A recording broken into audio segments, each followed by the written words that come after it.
Cek cek. Oke. Assalamualaikum warahmatullahi wabarakatuh. Di video ini saya akan sedikit membahas mengenai Rasul Utsmani. Sebelum melangkah lebih jauh tentang apa itu istilah Rasul Utsmani, saya akan bercerita mengenai sejarah perkembangan Al-Quran itu sendiri. Oke. Yang pertama ialah Al-Quran itu tidak turun dengan satu macam bacaan saja. Kok bisa? Ya, seperti itu. Serius ini, Al-Quran zaman Nabi itu turun tidak dengan satu macam bacaan saja. Hal ini disampaikan oleh menurut Imam As-Suyuti. Hal ini disampaikan oleh Imam As-Suyuti. Memang benar saat dulu Rasulullah menerima wahyu pada awalnya memang satu bacaan saja.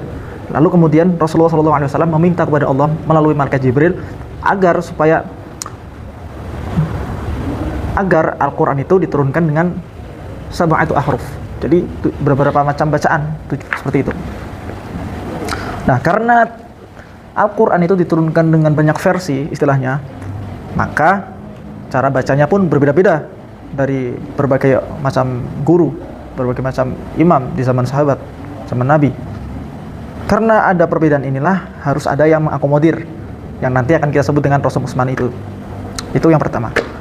Oke, kembali lagi ke cerita. Zaman Nabi, Al-Quran itu pertama diajarkan kepada sahabat, yaitu membacanya dengan cara menghafal. Jadi Nabi sendiri adalah orang yang ummi, orang yang dalam tanda kutip ditakdirkan oleh Allah agar tidak bisa menulis. Jadi Al-Quran pada awalnya itu dihafal saja para sahabat, diajarkan oleh Rasulullah pada sahabat melalui membaca, menghafal gitu. Jadi karena itu talaki gitu. Makanya kita zaman sekarang untuk belajar Al-Quran itu yang paling benar ya talaki, karena seperti itulah Jibril alaihissalam kepada Rasulullah SAW bertalaki, yaitu menirukan bacaannya. Sama sahabat dari Rasulullah juga begitu. Lalu kemudian para sahabat itu bisa menghafalnya seperti itu. Tidak hanya dihafal, namun Rasulullah juga mengutus beberapa sahabat, salah satunya Zaid bin Sabit yang terkenal menjadi sekretaris Rasulullah pada zaman itu, untuk menulis wahyu-wahyu yang diturunkan kepada Allah kepada Rasulullah. Dan wahyu-wahyu itu tidak ditulis di buku atau mushaf seperti sekarang.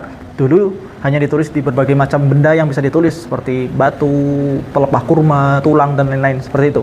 Jadi terpencar-pencar tulisannya, tidak dalam satu buku saja. Kemudian tulisan itu bertahan hingga zaman Khalifah pasca Rasulullah SAW wafat. Saat itu zaman Abu Bakar As-Siddiq, terjadi perang yang disebut dengan perang Yamamah, yaitu melawan kaum-kaum murtad. Dan saat itu juga ada nabi palsu yang bernama Musailamah Al-Kadzab. Pada perang itu banyak sekali para penghafal Al-Quran di zaman Rasulullah yang wafat, di zaman sahabat yang wafat.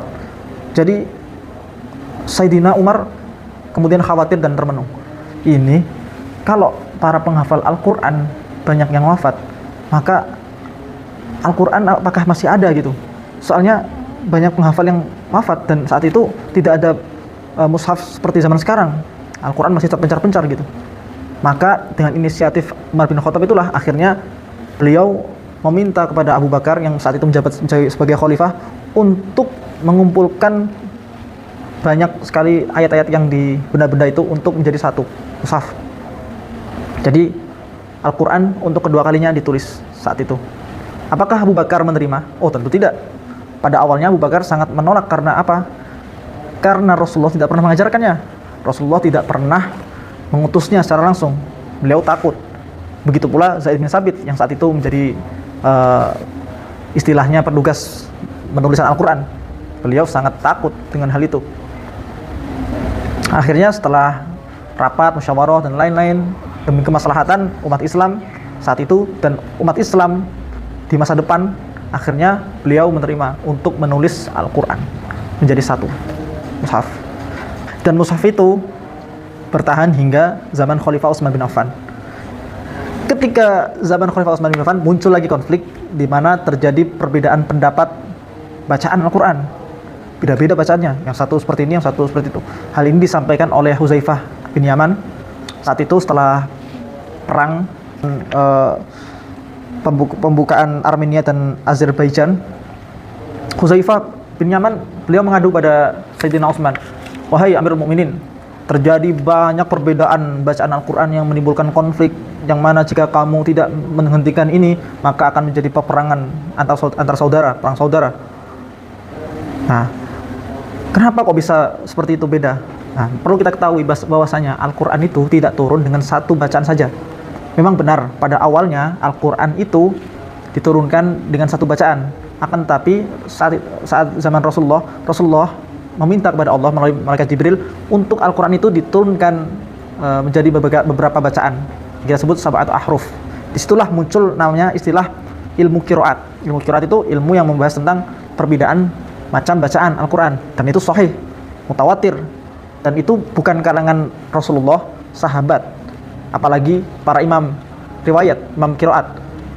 Tidak ada yang mengarang, semua kalamullah, dan itu memang dari Allah langsung perbedaan bacaan itu. Namun saat itu karena ketidaktahuan akhirnya terjadilah peperangan. Bukan perang sih, kayak konflik gitu. Banyak yang nggak terima, "Oh, ini bacaannya kok gini, ini kok beda-beda." Dan mereka semua mengaku bahwa mereka mendapatkan itu dari Rasulullah, dan itu memang benar. Maka disitulah harus ada yang mengakomodir mushaf-mushaf itu. Banyak perbedaan mushaf yang tersebar gitu. Banyak karena beda-beda guru gitu. Saat zaman Rasul, sahabat, kemudian dilanjutkan zaman terus-terusnya. Nah, inilah yang kita sebut dengan istilah Rasm Utsmani. Nah, Rasm dalam bahasa ialah atsar, artinya bekas. Bekas maksudnya apa? Itu khot, penulisan Al-Quran. Sedangkan Utsmani merujuk pada tim yang dibentuk oleh Sayyidina Utsman bin Affan saat itu ketika diberi aduan dari Hudzaifah bin Yaman karena terjadi perbedaan. Akhirnya Sayyidina Utsman bin Affan membentuk panitia 4 orang untuk menulis ulang, menyalin ulang Al-Quran menjadi beberapa mushaf. Nah, menjadi beberapa mushaf berapa ya jumlahnya? Ada yang mengatakan bahwasanya 4, ada yang bilang 6, ada yang bilang 7, ada yang 8.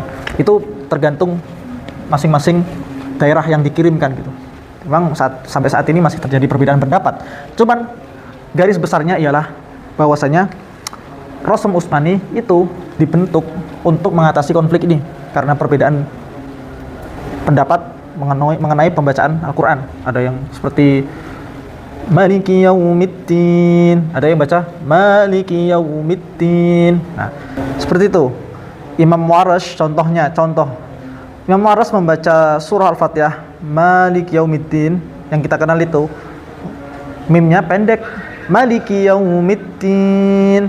Sedangkan kita sendiri yang mengikuti Imam Hafiz membaca Maliki Yaumiddin, panjang. Jika mengikuti bacaan aslinya maka Maliki itu harusnya panjang. Gini kan? Maliki. Ada panjangnya di sini. Cuman karena sekarang sudah di Rasm, maka menjadi seperti ini. Pendek. Nah, jika seperti ini maka bisa dibaca dua macam. Maliki pendek, bisa dipanjangkan seperti ini, tambahin ini, tinggal tambahin ini, Maliki panjang. Itulah yang disebut dengan Rasm Utsmani. Jadi penulisan Al-Quran kembali yang diakomodir oleh Sayyidina Utsman bin Affan, yang ditulis oleh beberapa sahabat untuk mengatasi perbedaan macam bacaan Al-Quran. Jadi disitulah kita mengenal dengan harokat, dobet, dan lain-lain. Dobet itu ya tanda-tanda baca seperti yang kita kenal di mushaf-mushaf sekarang. Itulah yang disebut dengan Rasm Utsmani.